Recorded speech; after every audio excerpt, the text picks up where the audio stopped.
창세기에는 저희가 너무나 잘 아는, 저희가 너무나 익숙한 그런 인물들이 굉장히 많이 등장을 합니다. 예를 들어서 정말 여호와의 은혜를 받은 자 노아, 또 믿음의 조상 아브라함, 또 선택받은 아들 이삭, 또 하나님과 씨름해서 이긴 야곱까지 정말 쟁쟁한 그런 인물들이 창세기에 많이 등장하게 되는데, 근데 특히 이 창세기 말씀을 쭉 묵상하고 읽다 보면은 이 사람들도 참 대단한 사람들이었지만은 결국에는 사람이구나라는 것을 빠르게 깨닫게 되는 것입니다. 참 창세기 말씀이 은하가 될 때도 있지만은 이것을 만약에 드라마로 만든다면은 아마 장르는 막장 드라마일 것입니다. 그만큼 정말 이들의 인생 가운데는 많은 문제들이 있었고 많은 어려움들이 있었고 정말 깊은 죄 속에서 이들이 살아갔다는 것을 볼 수가 있습니다. 한 가지 예로 창세기 2장 24절을 보면은 하나님께서 이 결혼에 대해서, 가정에 대해서 이렇게 말씀하십니다. 남자가 부모를 떠나 그의 아내와 합하여 둘이 한 몸을 이룰지로다. 그래서 하나님께서는 결혼이라는 것을 만드시면서 이것이 한 남자와 한 여자 사이에 정말 한 몸을 맺는 영원한 언약이라는 것을 강조하셨습니다. 그런데 믿음의 조상이라고 하는 아브라함, 선택받은 아들이라고 하는 이삭 두 명 다 이 결혼 생활 속에서 자기의 아내를 누이라고 속이는 것을 저희가 성경에서 보게 됩니다. 자기의 아내가 너무나 아름다우니까 그 이방 나라에 가서 사람들이 자기의 아내를 탐하고 또 그것 때문에 자기가 너무나 두렵고 자기를 해코지하지 않을까 그렇게 생각을 하니까 그냥 누이라고 그렇게 말을 했습니다. 그래서 참 어떻게 보면은 아내를 지키고 아내를 보호해야 되는 남자가 오히려 아내를 어떻게 보면은 앞장세워서 살려고 했던 모습들이 참 비굴한 모습들을 저희가 창세기에서 볼 수가 있습니다. 또 이 두 명 다 많은 여자와 결혼을 했고 또 그 관계 속에서 많은 자녀들을 낳은 것을 볼 수가 있습니다. 서로 다른 어미가 있고 또 이 배다른 자식들이 있다 보니까 그 가운데 갈등이 생기고 문제들이 생기고 여러 가지 어려움들이 가정 안에서 생기는 것을 볼 수가 있습니다. 대표적인 예가 이 에서와 또 야곱인 것을 볼 수가 있습니다. 에서는 장자였지만은 팥죽 하나에 자기의 장자의 명분을 야곱에게 팔았고, 또 야곱은 형 에서를 좀 속이고 또 아버지까지 속여서 그 장자의 축복을 받게 됩니다. 그리고 결국에는 정말 그 사기꾼의 인생을 살아가게 되는데, 그래서 그 가운데서 여러 가지 하나님의 그 역사들을 저희가 창세기 말씀에서 볼 수가 있습니다. 그래서 오늘은 특히 저희가 야곱의 그 인생 가운데 정말 중요한 한 가지 사건을 함께 바라볼 것인데, 그런데 이 사건을 바라보기 이전에 우리는 정말 지금까지 어떻게 야곱이 살아왔는지, 하나님께서 어떻게 이끌어 주셨고 또 야곱이 어떻게 반응했는지를 조금 살펴볼 필요가 있습니다. 하나님께서는 정말 철저하게 죄인에게 은혜를 베푸시는 분이십니다. 창세기 말씀을 통해서 정말 이 대단한 인물들도 다 한낱 인간이라는 것을 우리가 깨닫게 되지만은 그 또한 우리 가운데 상기시켜주는 것이 이 땅에는 의인이 없다라고 하는 것입니다. 모든 사람이 죄를 범하였음에 하나님의 영광에 이르지 못했다고 로마서 3장 말씀에 기록되어 있습니다. 그래서 이렇게 야곱의 이야기가, 인생 이야기가 펼쳐지게 되는데, 형 에서가 자기의 장자의 축복을 이 야곱이 가져간 것을 알게 된 후에 내가 너를 죽여서 내 한을 풀겠다라고 그렇게 경고를 합니다. 그래서 그것 때문에 이제 야곱은 원치 않는 여행을 떠나게 되는데, 그 여행 중에 이제 아버지가 여행 가는 김에 이제 외삼촌 나반에게 가서 하란이라는 곳에 가서 너가 이제 아내를 찾으라라고 그렇게 명령을 합니다. 그런데 이 하란이라는 곳은 이 야곱이 있었던 곳에서 한 550마일 정도 떨어져 있는 굉장히 멀리 있는 그런 지역이었습니다. 이 워싱턴 DC에서 550마일 정도라고 한다면은 한 아틀란타 정도 되는 거리입니다. 차로 운전해서 한 9시간 정도 가면은 아틀란타를 갈 수 있는데, 보스턴만 하더라도 한 400마일 정도밖에 되지 않습니다. 그래서 어떻게 보면은 그 자동차가 없었던, 직접 발로 그렇게 여행을 해야 됐던 이 시대에는 굉장히 먼 거리를 이 야곱이 원치 않게 가게 되는데, 이 아내를 맞이하기 위해서 가게 되는데, 근데 출발한 지 얼마 되지 않아서 이 한 곳에 도착하게 되었습니다. 그 성경에서 최초로 이 야곱이라는 인물이 노숙을 하게 됩니다. 이 노숙을 하게 되는데 그 가운데 돌을 베개로 삼고 잠이 들었었는데, 창세기 28장 말씀 함께 보겠습니다. 13절에서 15절입니다. 또 본즉 여호와께서 그 위에 서서 이르시되 나는 여호와니 너의 조부 아브라함의 하나님이요 이삭의 하나님이라. 내가 누워있는 땅을 내가 너와 내 자손에게 주리니 내 자손이 땅의 티끌같이 되어 내가 서쪽과 동쪽과 북쪽과 남쪽으로 퍼져나가며 땅의 모든 족속이 너와 내 자손으로 말미암아 복을 받으리라. 내가 너와 함께 있어 내가 어디로 가든지 너를 지키며 너를 이끌어 이 땅을 돌아오게 할지라. 내가 내게 허락한 것을 다 이루기까지 너를 떠나지 아니하리라 하신지라. 이 이스라엘 사람들에게 노숙을 한다는 것은 굉장히 비참한 일이었습니다. 머리를 둘 곳이 없는, 나를 보호해줄 수 있는 집이 없는, 어떻게 보면은 세상으로부터 단절된, 배척된 그런 모습을 이 노숙을 통해서 보여주게 되는 것인데, 그렇게 혼자 돼버린 그런 야곱의 인생 가운데 누가 찾아오십니까? 하나님께서 찾아오십니다. 그리고 참 놀라운 어떤 비전, 꿈, 환상을 통해서 야곱이 이 사닥다리의 비전을 보게 되죠. 사닥다리 가장 꼭대기 위에서 천사들이 오르락 내리락 하는 그 장면 속에서 들은 음성이 바로 저희가 방금 읽었던 그 하나님의 음성입니다. 근데 거기서 중요하게 우리가 기억해야 되는 것은 지금 내가 누워있는 이 땅을 기억하라고 하나님께서는 말씀하십니다. 왜냐하면 이 땅을 내가 너에게 주겠다. 너가 이 긴 여정 속에서 많은 곳을 가게 될 것인데, 근데 그 가운데 내가 너와 함께 할 것이고 내가 너를 지킬 것이고 15절에 너를 이끌어 이 땅으로 돌아오게 할 것이다 라고 하나님께서 분명히 야곱에게 약속하셨습니다. 이 약속을 듣고 야곱은 이곳은 베델이다 라고 새롭게 그 지명을 그렇게 이름을 붙였습니다. 베델이라고 하는 것은 하나님의 집입니다. 여기가 하나님의 집, 하나님의 임재가 거하는 곳, 내가 여기에 다시 오겠습니다 라는 서원을 이 베개를 돌로 두고 그렇게 서원하기 시작하는데, 창세기 28장 20절에 이렇게 야곱이 서원합니다. 하나님이 나와 함께 계셔서 내가 가는 이 길에서 나를 지키시고 먹을 떡과 입을 옷을 주시어 내가 평안히 아버지의 집으로 돌아오게 하시오면 여호와께서 나의 하나님이 되실 것이요 내가 기둥으로 세운 이 돌이 하나님의 집이 될 것이요 하나님께서 내게 주신 모든 것에서 10분의 1을 내가 반드시 하나님께 드리겠나이다 하였더라. 이 야곱이 참 이 놀라운 광경을 보고 또 하나님의 그 세밀한 음성을 듣고 이제 먼 길을 가야 되는데 이제 힘을 낼 수가 있는 것이죠. 그래서 정말 자신감 있게 하나님께서 나와 함께 하셔서 이 여정이 끝난다면은, 첫째, 나는 여기로 다시 돌아올 것이요, 두 번째는 내가 갖고 있는 그것들 아낌없이 하나님께 10분의 1이라도 내가 드리겠습니다 라고 그렇게 이야기를 합니다. 그렇게 여정을 떠나게 되는데, 하나님께서는 이 싱글로 혼자 아무것도 없이 떠난 야곱을 이 외삼촌 라반이 있는 그 하람이라는 곳에서 참 놀라운 축복을 이 야곱의 인생 가운데 참 더해주는 것을 볼 수가 있습니다. 그곳에서도 참 드라마틱한 이야기가 많이 있죠. 사랑하는 여자를 얻기 위해서 14년 동안 외삼촌 밑에서 일을 했고 또 온갖 일을 겪으면서 정말 어렵게 지내다가 그래도 하나님 은혜로 20년 만에 이 싱글이었던 야곱은 큰 가족을 이끌고 나오게 됩니다. 아내 2명, 아들 11명, 그리고 딸이 딱 1명 있었습니다. 외동딸이 있었습니다. 그리고 이 하란에 갔을 때는 아무것도 없었는데 나올 때는 많은 가축과 많은 물건들과 많은 사람들과 함께 나오는 것을 볼 수가 있었습니다. 근데 창세기 33장에 보니까 가나안 땅에 이제 돌아오게 되는데, 여기서 저희가 좀 중요하게 살펴볼 필요가 있는 것이 이 창세기 33장 18절과 19절 말씀 함께 보겠습니다. 함께 읽겠습니다.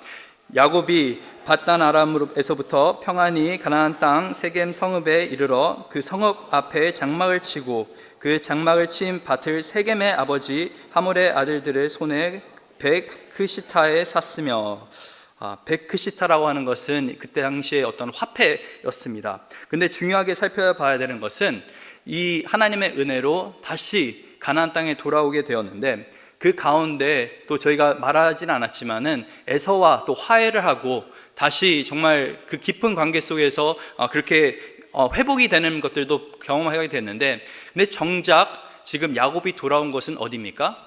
세겜이라고 하는 곳입니다. 하나님께서는 너 베델로 돌아와라 라고 분명히 말씀하셨고, 야곱도 돌덩어리를 걷다 놓으면서 저는 반드시 베델로 돌아오겠습니다 라고 말했습니다. 서원했습니다. 근데 정작 야곱이 돌아왔던 것은 베델에서 한 20마일 정도 떨어진, 20마일이라고 하면은 워싱턴 DC에서 뭐 페어팩스 시티 정도로 될 것 같습니다. 정말 별로 거리가 되지 않는데 그 550마일 긴 여정을 다시 돌아오면서 정말 조금만 더 가면은 하나님께서 예비하신, 약속하신 그 베델이라는 땅이 있는데 정작 이 세겜이라고 하는 곳에 머물렀다고 하는 것입니다. 그냥 머무른 것이 아니라 성경을 보니까 장막을 치고 또 장막을 친 밭을 샀다고 했습니다. 거기에서 눌러 앉겠다라고 하는 것이죠. 거기에 정말 보기에 너무나 좋아 보이는 것들이 많았을 것입니다. 이 세겜이라고 하는 그 지명의 뜻은 어깨입니다. 어깨. 그래서 저희가 보통 좀 힘 좀 쓰는 사람들을 두고 이제 어깨 좀 쓴다라고 얘기하는 경우가 많은데, 그야말로 힘과 돈이 지배하는 그러한 성읍이었습니다. 힘이면 되고 돈이면 되는, 그렇게 어떻게 보면 굉장히 왕성한 활력이 넘치는 그러한 곳이었는데, 이 야곱의 눈에는 정말 아무것도 없는 그 베델보다는 이 세겜이 더 좋아 보였던 것이었죠.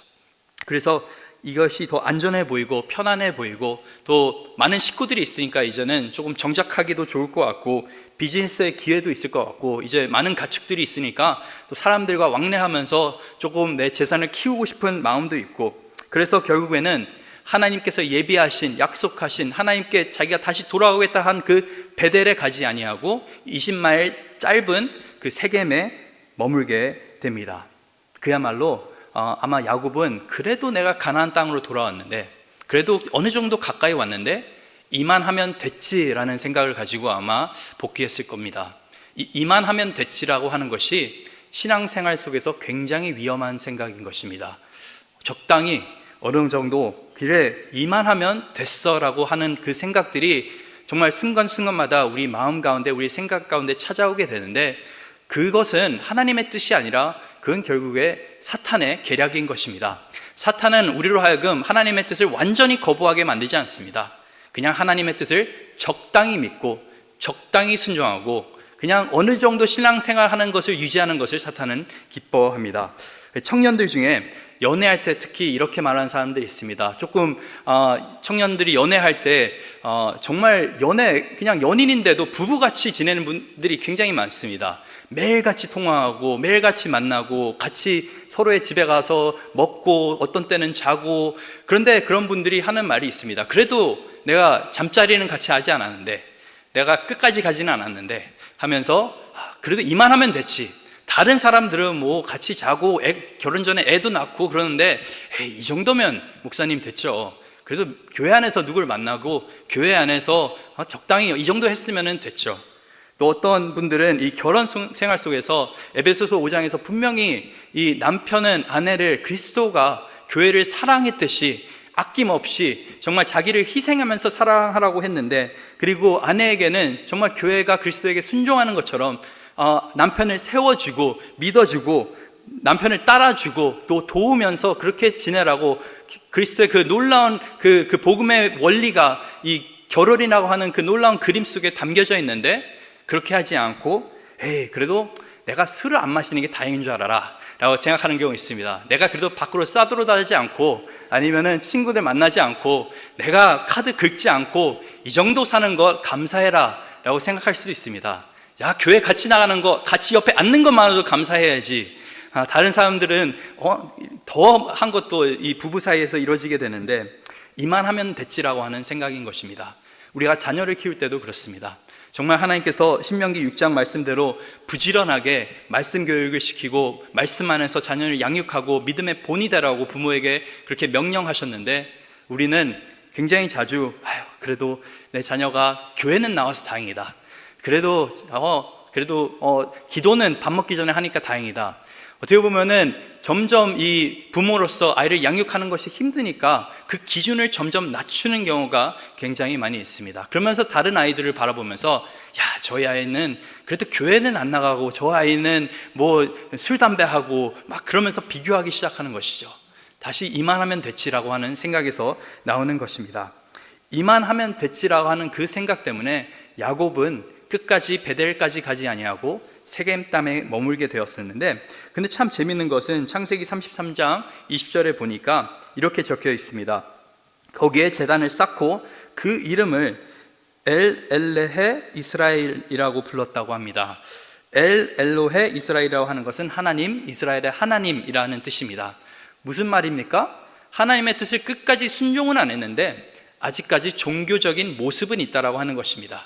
이것이 굉장히 위험한 것입니다. 많은 경우 우리가 삶 가운데서 불순종하고 끝까지 하나님의 말씀 붙잡지 아니하는데 그나마 위안받는 것은 종교의 모습 때문에 우리가 위안받는 경우가 굉장히 많이 있습니다. 그래도 내가 섬기는 팀 가운데 있는데, 그래도 내가 교회 안에서 이런 봉사를 하는데, 그래도 내가 목장 식구들과 함께 모이는데, 그런 것들 굉장히 중요하죠. 굉장히 소중한 것입니다. 우리 신앙생활 가운데 굉장히 도움이 되는 것들인데, 그런데 삶 가운데 순종이 없는데 종교의 모형만 있고 거룩의 모양만 있다라고 하는 것은 굉장히 잘못된 것입니다.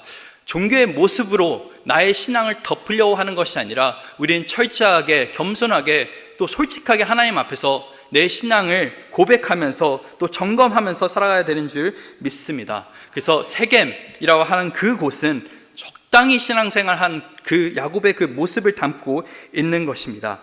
하나님께서는 예배의 모양이 아닌 순종을 원하십니다. 그래서 우리가 온전히 순종하지 못할 때는 이만하면 됐지라고 하는 자기 합리화와 또 하나님 말씀을 타협하는 가운데서 계속적으로 우리가 불순종하게 되는데, 이렇게 창세기 33장에 이 야곱이 결국은 세겜에 도착하게 되는데, 정착하게 되는데, 근데 여기서 참 놀라운 일이 벌어지게 되는 것입니다. 34장으로 넘어가게 되면은 바로 나오는 그 이야기가, 레아가 야곱에게 낳은 딸 디나, 외동딸이죠. 그 땅에 딸을 보러 나갔더니, 땅의 딸들을 보러 나갔더니 히위 족속 중 하몰의 아들 그 땅의 추장 세겜 이 그를 보고 끌어들여 강간하여 욕되게 하고 라고 바로 이야기가 이어지게 됩니다. 무슨 말입니까? 세겜 땅에 정착했는데 아마도 이건 바로 일어난 것이 아니라 세겜에 살다가 일어난 일 같습니다. 그런데 그 세겜 땅에 그 족장의 아들, 그 우두머리의 아들이 이 야곱의 하나밖에 없는 그 딸 디나를 범한 것입니다. 근데 범한 것에서 끝나는 것이 아니라 정말 이 사람이, 이 세겜이라고 하는 그 아들의 이름도 세겜인데, 그 세겜이라고 하는 사람이 얼마나 당당하냐면은 오히려 야곱에게 와서 나는 이 여인과 결혼하겠습니다, 이 여인을 나에게 주십시오, 강간해 놓고서 이 여인을 달라고 하는 참 말도 안 되는 사건이 세겜 땅 가운데서 일어나게 됩니다. 근데 그 모습을 보고 야곱이 어떻게 반응합니까? 찍소리도 안 합니다. 아무 말도 하지 않고 자신의 아들들이 돌아올 때까지 기다립니다. 자신의 아들들이 돌아오게 되는데 이 소식을 듣고 이 아들들은 너무나 속상해합니다. 우리 누이, 하나밖에 없는 우리 누이를 건들다니 하면서 너무나 분하여서 좀 이 세겜과 그의 아버지에게 이렇게 이야기합니다. 우리 누이를 원하느냐, 결혼하고 싶냐? 그러면 한 가지 조건이 있다. 우리는 할례 받지 않는 사람과는 결혼할 수 없습니다. 당신의 이 성읍에 있는 모든 사람들은 할례를 받으십시오라고 그렇게 명령을 하는데 사람들이 오케이 합니다. 할례 받는 것 정도는 할 수 있지, 나는 이 여인을 사랑하기 때문에. 근데 문제는 이 성읍의 사람들이 할례를 받고 나서 그 야곱의 두 아들이 어떻게 합니까? 그 세겜의 모든 남자를 죽여버립니다. 학살시키는 장면이 등장하게 되는 것입니다. 어떻게 보면은 이 땅 가운데 살면서 야곱의 아들들이 정말 세겜 사람들처럼 돼버린 것이죠. 하나님의 뜻을 구하고 하나님의 방법을 구하는 것이 아니라 어떻게든 힘으로, 어떻게든 능력으로, 자기의 어떠함으로 일을 해결하려 하는 그 모습 가운데, 그 잔인하고 또 잔혹한 그 모습 가운데 이미 이 아들들은 세겜 땅의 사람이 돼버렸다라는 것을 우리가 보게 되는 것입니다. 근데 더 놀라운 것은 창세기 34장 30절에 보니까 야곱이 드디어 입을 떼는데 이렇게 말을 합니다. 야곱의 아들들이 그 사람들 다 죽이고 나서 그 사람들이 갖고 있는 것들을 다 쟁탈하게 되는데 30절에 이렇게 기록합니다. 야곱이 시므온과 레위에 이르되 너희가 내게 화를 끼쳐 나로 하여금 이 땅의 주민 곧 가나안 족속 브리스 족속에게 악취를 내게 하였도다. 나는 수가 적은즉 그들이 모여 나를 고치고 나를 치고 그들이 나를 죽이리니 그러면 나와 내 집이 멸망하리라. 처음으로 야곱이 입을 뗐는데 하는 말이, 야, 니네 때문에 나 이제 죽게 생겼다라고 하는 것입니다. 자기의 딸이 이런 정말 말도 안 되는 일을 당했을 때도 잠잠했었고, 자기의 아들들이 정말 그 너무나 분하여서 이 복수를 하러 나갈 때도 아무 소리 안 하다가 이제 와서 갑자기 일이 커지니까 이 세겜의 동맹국들이 이제는 자기들을 칠 것 같으니까 이 야곱이 하는 것이 나는 어떡하냐라고 하는 것입니다. 그 한 가지 구절에 나라고 하는 단어가 7번 등장하는 것을 볼 수가 있습니다. 이것은 야곱이 얼마나 영적으로 무너져 있는지를 보여주는 것입니다. 가장으로서 그 어떠한 권위도 없는 야곱인 것입니다. 자기의 딸, 아들들을 컨트롤할 수도 없고 지켜줄 수도 없고, 정말 놀라운 참 이 사실인데 34장 31절에 보니까 이렇게 그 두 아들이 대답을 합니다. 그들이 이르되 그가 우리 누이를 창녀같이 대우함이 옳으니까. 이 말이 어떻게 보면 굉장히 속상한 말입니다. 아버지에게 얘기하는데 당신의 딸이 이렇게 돼도 괜찮습니까? 라고 하는 것도 아니고 우리 누이가 이렇게 됐는데 괜찮으십니까?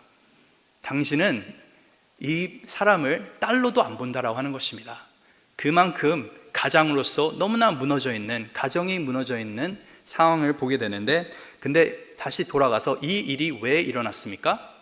그 20마일 때문에, 끝까지 가지 않았기 때문에, 이 정도면 됐지라고 하는 그 생각 때문에 그 세겜 땅에 머물게 되었었는데, 죄라고 하는 것은 그때그때 다뤄지지 않으면 점점 커지는 폭발력이 있는 것입니다. 파괴력이 있습니다. 이만하면 괜찮지, 됐지라고 하는 그 생각 속에서 우리는 더 큰 불순종으로, 더 큰 죄의 영역으로 들어가게 되는 것인데, 그렇게 하다 보면은 어느 순간에 가정이 무너져 있고 나의 삶이 무너져 있고, 나의 삶만 죄 때문에 무너져 있는 것이 아니라 내 주변에 사랑하는 사람들까지 무너져 있는 것을 보게 되는 것입니다. 이것이 굉장히 죄의 무서운 어떤 능력이라고 볼 수가 있는데, 그래서 참 이 야곱은 세겜 땅에 멈춰서서 이제 절망 가운데서 살아가고 있는 것입니다. 이제 나는 끝났다라고 하는 생각 속에 살아가고 있는데, 그런데 이렇게 갈 데 없고 정말 할 말 없고 아무것도 할 수 없는 야곱에게 오늘 본문에서 누가 찾아오십니까? 하나님이 찾아오십니다. 이것이 은혜인 것입니다. 야곱이 하나님을 먼저 찾은 것이 아니라 무너져 있는 야곱에게 하나님께서 다가오시는데, 우리가 끝까지 가지 않고 죄 가운데 머물러 있는 그 순간에도 하나님께서는 움직이시고 하나님께서는 여전히 일하신다는 것을 우리가 오늘 본문을 통해서 알 수가 있는 것입니다. 오늘 본문 35장 1절을 함께 읽겠습니다. 하나님이 야곱에게 이르시되 일어나 베델로 올라가서 거기 거주하며 내가 내 형 에서의 낯을 피하여 도망하던 때에 내게 나타났던 하나님께 거기서 제단을 쌓으라 하신지라. 그래서 여기서 들어가면 야곱의 영적인 상태를 볼 수가 있는데, 먼저 일어나라. 야곱의 상태는 무너져 있는 상황이었던 것이죠. 세겜 땅에 눌러 앉아 있던 상황이었던 것이었습니다. 근데 야곱에게 이 하나님께서 찾아오셔서 일어나라고 명령하십니다. 그런 다음에 베델로 올라가라. 이 지형적으로 베델은 이 세겜 땅보다 더 위에 있었던 것이었습니다. 근데 영적인 언어로 바라본다면은 지금 영적으로 너무나 무너져 있는 이 야곱의 그 상황 속에서 이제는 좀 올라가자, 이제는 좀 자라나자라고 하나님께서 말씀하고 계시는 것입니다. 그리고 거기 가서 거주하며 거기서 제단을 쌓아라. 결국에 그 약속의 땅에 가서 뭘 회복하시길 원하는 것입니까? 야곱의 그 안에 무너져 있던 예배를 다시 회복하기를 원하는 것입니다. 하나님께서는 우리가 무너져 있고 우리가 머물러 있고 죄 가운데 빠져 있을 때 우리 가운데 새로운 기회를 허락하십니다. 우리의 죄를 깨닫게 되는 그 순간에 하나님의 새로운 기회는 우리 가운데 찾아오게 되는 것입니다. 온갖 많은 문제가 우리 삶 가운데 있을 수 있습니다. 어려움들이 있을 수 있습니다. 근데 오늘 본문 안에서 하나님께서 우리에게 명령하시는 것은 일어나, get up, 베델로 올라가라고 말씀하시는 것입니다. 정말 그 베델이라 하는 것이 굉장히 상징적인 곳 아닙니까? 가장 처음 그 하나님을 정말 깊이 만났던 그 장소, 하나님의 임재를 경험했고 하나님의 약속의 말씀을 들었고 하나님 앞에 자기의 그 인생을 헌신한 그 순간, 서원한 그 순간으로 다시 하나님이 야곱을 부르시는 것인데, 참 이 인생의 회복은 하나님의 말씀이 우리 삶 가운데 임할 때 시작되는 것을 알 수가 있습니다. 이 인생의 놀라운 회복이 야곱의 삶 가운데 임하게 되는데 2절에 보니까 야곱이 이에 자기 집안 사람과 자기와 함께한 모든 자에게 이르되 너희 중에 있는 이방 신상들을 버리고 자신을 정결하게 하고 너희들의 의복을 바꿔 입으라. 그래서 세 가지 명령을 합니다. 신상들을 버리고 너희 자신을 정결하게 하고 의복을 바꿔 입으라. 근데 이 명령을 가족들에게 하는 것입니다. 하나님의 말씀이 우리 가운데 임할 때 무너져 있는 우리의 영적 상태만 회복되는 것이 아니라 하나님의 말씀이 우리 가운데 임할 때 무너져 있던 우리의 영적 권위도 회복되는 것입니다.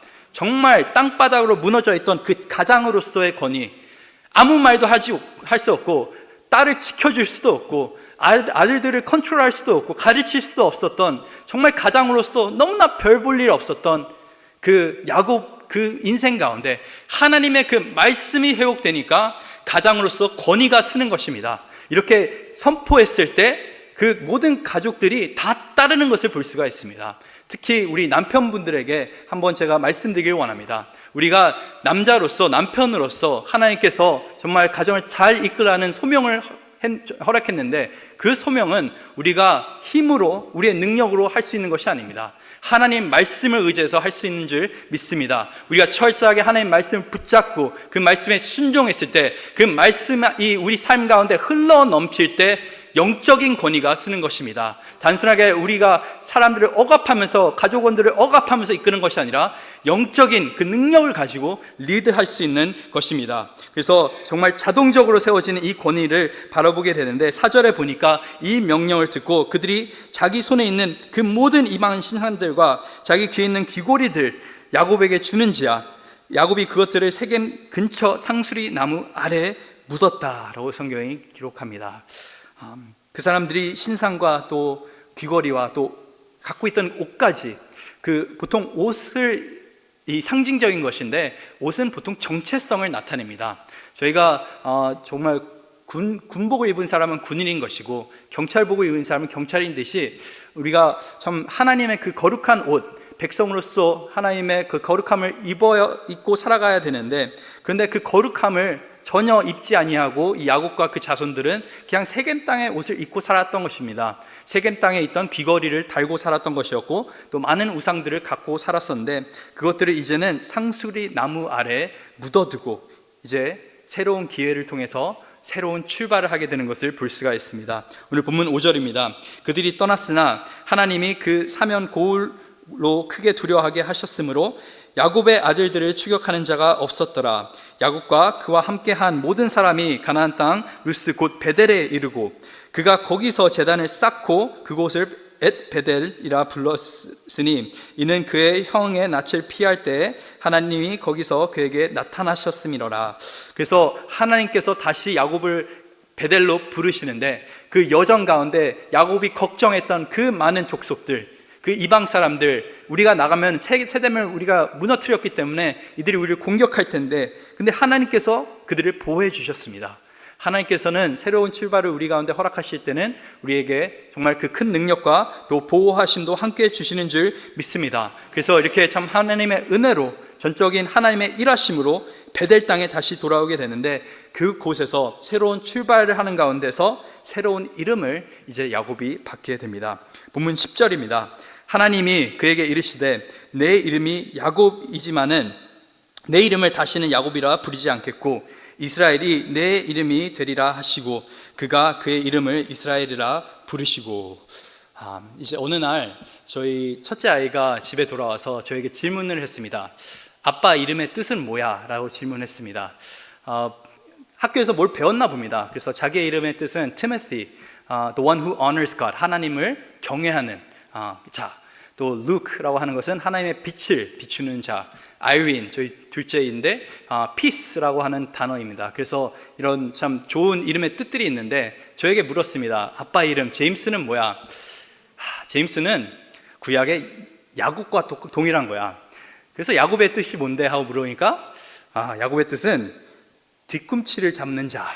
그래서 그게 뭐냐라고 그런 표정으로 바라보는 것이죠. 그래서 그냥 속이는 자, 회방 놓는 자 뭐 그런 뜻이야 라고 말했습니다. 참 그때 처음으로 제 이름이 참 부끄럽더라고요.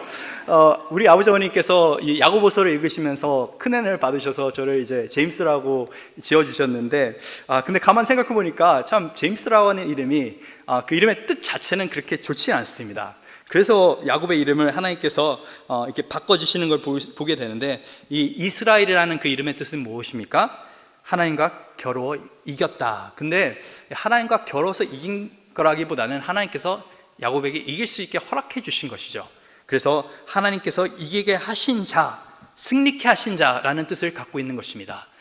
야곱이 그전에는 정말 온갖 수를 써가면서 회방을 놓고 거짓말을 하고 속임을 쓰고 정말 사기꾼으로 그렇게 살아왔는데, 정말 다른 사람들을 그렇게 피해를 주면서 살아왔는데, 이제는 너가 하나님 안에서 승리해라 라고 하는 뜻에서 이스라엘, 그 새로운 이름을 회복시켜 주는 것입니다. 이것이 왜 우리에게 큰 은혜가 되냐면은, 그리스도 안에서 하나님께서는 우리에게 새로운 기회를 허락하십니다. 우리는 다 죄인으로서 죽을 수밖에 없는 존재들이었는데, 그 가운데 예수님께서 정말 보잘것없는 우리를 찾아와 주셔서 말씀을 통해서 우리의 인생 가운데 찾아와 주셔서 우리의 인생을 회복시켜 주셨습니다. 우리의 인생 가운데 새로운 출발을 할 수 있게끔 허락하셨습니다. 그리고 우리 가운데 새로운 정체성과 새로운 이름을 허락하십니다. 그전에는 죄인이라 하였다면 이제는 하나님께서 우리를 의인이라 칭하십니다. 그전에는 우리가 하나님 나라 밖에 있는 자였다 하면은 이제는 하나님의 자녀로 살아갈 수 있는 그 권세를 허락하여 주셨습니다. 그 전에는 정말 세상 가운데서 빌빌거리면서 사탄의 모습을 나타내는 살았던 사람들이라 하면은 이제는 예수님을 닮는 그 형상을 따라가는 제자의 삶을 살 수 있게 하셨습니다. 우리 삶 가운데 동일한 은혜가 그리스도 때문에 임한 줄 믿습니다. 그래서 9절에 보니까 야곱이 밧단 아람에서 돌아오매 하나님이 다시 야곱에게 나타나사 그에게 복을 주시고 라고 성경이 기록합니다. 그러면서 하나님이 그에게 이르시되 나는 전능한 하나님이라 생육하고 번성하라. 한 백성과 백성들의 총회가 너에게 나오고 왕들이 내 허리에서 나오리라. 내가 아브라함과 이삭에게 준 땅을 내게 주고 내가 내 후손에게도 그 땅을 주리라 하시고, 그래서 이제 다시 베델로 거기서 이름을 다시 붙이는 것을 보게 됩니다. 이게 참 하나님께서 복을 주셨다라고 하는데, 그 복도 그냥 복이 아니라 창세기 1장에 나와 있던 그 명령, 생육하고 번성하라는 그 축복, 홍수 후에 노아에게 다시 허락하신 그 축복, 생육하고 번성하라, 거기에 더해서 아브라함에게 허락하신 그 축복, 이삭에게 허락하신 그 축복, 내가 너를 복되게 할 것이고 너에게 땅을 줄 것이고 후손까지 줄 것이다 라고 하는 그 놀라운 약속을 하나님께서 그 야곱의 인생 가운데, 아니 이제 이스라엘의 그 인생 가운데 회복시키는 것을 볼 수가 있습니다. 근데 이 앞으로 전개될 그 이야기를 바라보게 되면은 한 가지 좀 의문이 드는 것이 있습니다. 왜냐하면은 야곱의 인생은 이제 좀 순탄하게 진행될 것 같지만은 결코 그렇지 않습니다. 베델로 돌아왔는데 어떤 일이 일어나게 되냐면은 베델에서 자기가 정말 사랑했던 그 아내를 잃고 맙니다. 그런 다음에 자기가 정말 사랑했던 야곱의 그 아들 요셉을 잃게 되죠. 잠깐 동안에. 그런 다음에 또 자기 아버지까지 또 잃게 되는 것입니다. 삶 가운데 야곱은 자기가 정말 소중하게 생각하고 사랑했던 것들을 이제 순차적으로 잃게 되는데, 어떻게 보면 세겜 땅에서도 나오면서 많은 것들을 잃게 되었었는데, 근데 야곱이 이 여정 속에서 발견한 한 가지가 있습니다. 그 모든 것보다 하나님의 그 집이 더 낫다라고 하는 것입니다. 세겜은 이렇지만은 이제 야곱의 인생 가운데 베델은 회복되었습니다. 왜 그 베델이 중요하냐면은 그 하나님의 집이라고 하는 곳인데 하나님의 임재를 상징하는 것입니다. 우리는 많은 경우 참 복이라고 하는 그 단어를 좀 무서워할 때가 있는데, 하나님께서는 참 복된 하나님이십니다. 그리고 우리에게 복을 주시기를 원하시는 하나님이십니다. 하나님께서는 참 은혜가 넘쳐서 우리의 인생 가운데 참된 복을 허락하길 원하시는데, 근데 우리는 많은 경우 나약하고 참 죄인 되어서 그 복을 기쁘게 감사함으로 받아들이는 것이 아니라 그 복 안에서 우리가 안주하고 타락하는 경우가 굉장히 많이 있습니다. 그래서 이게 하나님의 딜레마인 것이죠. 하나님은 복 주길 원하시는데 인간은 자꾸 그 복을 보면은 자꾸 그 복의 근원 하나님을 잃고 산다라는 것입니다. 그래서 하나님께서 이 야곱의 인생 가운데 회복하려고 했던 것은 무엇입니까? 하나님께서 허락하시는 그 복도 좋지만은 하나님 안에서 가장 큰 축복은 하나님의 집에 거하는 것, 그 임재에 거하는 것, 하나님의 그 얼굴을 보는 것, 하나님을 아는 것이 가장 큰 축복. 그 복의 근원과 가까이 너가 하면은 그 가운데서 복은 흘러나올 것이야 라고 말하는 것입니다. 참 신앙은 복이 아닌 복의 근원을 쫓아 살아가는 것인 줄 믿습니다. 참 신앙은 중간에서 머무는 이쯤 되면 됐지라고 하는 신앙이 아닙니다. 끝까지 나의 환경과는 상관없이 끝까지 하나님의 말씀을 붙잡고 나가는 것이 참 신앙인 줄 믿습니다. 우리가 이제 언젠가는 우리의 참된 베델 하나님 나라로 돌아가게 될 것입니다. 이 땅을 살아가는 우리는 다 나그네인 줄 믿습니다. 이 신앙의 여정 속에서 우리는 이 땅에 정말 머리 둘 곳 없이 그렇게 살아가야 되는 줄 믿습니다. 예수님께서도 이제 인자가 정말 왔는데 머리 둘 곳이 없다라고 말씀하셨습니다. 그 말은 뭐냐면은 나는 노숙하면서 나그네로서 이 땅을 살아간다라고 그렇게 말씀하셨고 제자들 또한 그렇게 살아가게끔 명령하셨습니다. 그래서 우리가 영원한 하나님의 그 집, 하나님의 그 나라를 바라보면서 살아가는 사람들인데 가는 길에 이 세상이라고 하는 그 세겜이라고 하는 곳에 정착하면 안 되겠죠. 그냥 이 세상의 힘과 돈과 그 능력에 휘둥글해져서 사로잡혀서 정착해버리면은 결국에는 우리의 인생과 우리의 가정과 우리의 모든 것은 무너져 있게 되어 있습니다. 하지만 우리가 그 모든 그 여정 속에서 끝까지 하나님 한 분만 바라보고 정말 예수님을 신뢰하는 가운데서 베델을 바라보면서 끝까지 나갈 때는 하나님께서 놀라운 축복을 우리 가운데 허락하실 것이고 우리가 참된 복 근원이 되시는 하나님을 만나는 가운데서 완주할 수 있게 될 줄 믿습니다. 이렇게 살아갈 수 있는 저와 여러분들 수 있기를 간절히 소망합니다.